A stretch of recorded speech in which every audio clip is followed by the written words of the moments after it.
ایک شام ریحان اپنے والد علی کے ساتھ بیٹھا ہوا تھا۔ اسکول کا دن طویل تھا اور علی مغرب کی نماز کی تیاری کر رہے تھے۔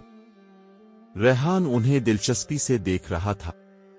ابو، ہم دن میں 5 بار نماز کیوں پڑھتے ہیں؟ ریحان نے پوچھا۔ علی مسکرائے اور کہا، نماز اللہ کی طرف سے ایک خاص تحفہ ہے۔ یہ ہمیں اللہ سے جوڑ کر رکھتی ہے اور ہمیں شکر گزار ہونے کی یاد دلاتی ہے۔ یہ بالکل ایسے ہے جیسے ہم اپنے خالق سے بات کر رہے ہوں۔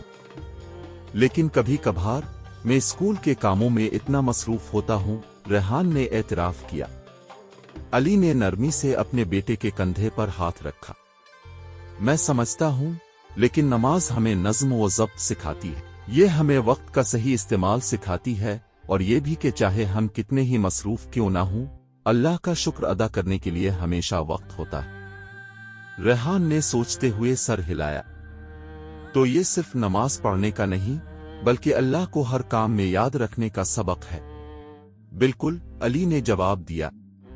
نماز ہمارے دلوں کو صاف کرتی ہے اور ہمارے دماغ کو سکون دیتی ہے۔ یہ ہمیں بہتر فیصلے کرنے میں مدد دیتی ہے اور ایک اچھا مسلمان بننے کا راستہ دکھاتی ہے۔ اس دن کے بعد ریحان ہر نماز میں اپنے والد کے ساتھ شامل ہوتا رہا اور اس نے نماز کی بدولت اپنے دل میں اللہ کی قربت اور سکون محسوس کرنا شروع کر دیا۔